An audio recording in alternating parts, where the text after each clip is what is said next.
आप मुझे बताएंगे भी कि क्या हो? राफे, मुझे आखिर समझ नहीं आ रही कि मैंने ऐसा किया क्या है कि आपका मूड इतना खराब है मेरी तरफ। अरीशा, तुम इतनी भोली मत बन। या तो तुम मेरे आगे बन रही हो या तुम वाकई नहीं जानती कि मैं क्या कह रहा हूँ। देखिए राफे, अगर आपका मूड जैन की वजह से ऑफ है ना, तो that's not fair on me.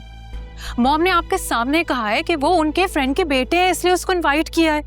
इसमें मेरा क्या कसूर है? अगर वो तुम्हारी मॉम का गेस्ट है तो वो उनकी जिम्मेदारी है, तुम्हें उसकी फिक्र करने की जरूरत नहीं है। What do you mean? मैं उसकी क्यों फिक्र करूंगी? अगर तुम्हें उसकी फिक्र नहीं थी तो क्यों गई थी उसके पास? क्यों रोक रही थी उसको? अब इस बात से इनकार नहीं करना अरीशा, मैंने खुद देखा है तुम्हें उससे बात करते हुए। तो राफे, अब आप मुझ पे शक कर रहे हैं? हाँ, और अगर मैं तुम पर शक कर रहा हूं तो उसकी वजह भी तुम ही हो। मैं जैन को रोकने नहीं गई थी, ना उसमें मैं कोई कंसर्न शो करने गई थी, बल्कि मैं उससे ये पूछने गई थी कि वो यहाँ आया ही क्यों है।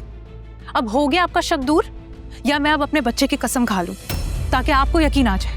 खबरदार अरीशा, अगर तुम्हें सबके बीच के अंदर हमारे बच्चे को लेकर आई तो।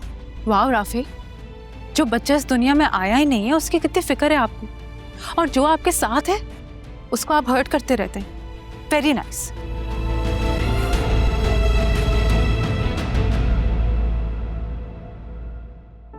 I'm sorry Arisha. राफे, हर चीज सॉरी से ना खत्म नहीं हो जाती है। मैं आपके बच्चे की माँ बनने वाली हूँ, और इससे ज्यादा मजबूत रिश्ता कोई हो ही नहीं सकता, लेकिन आप फिर भी मुझ पे शक करते रहते हैं।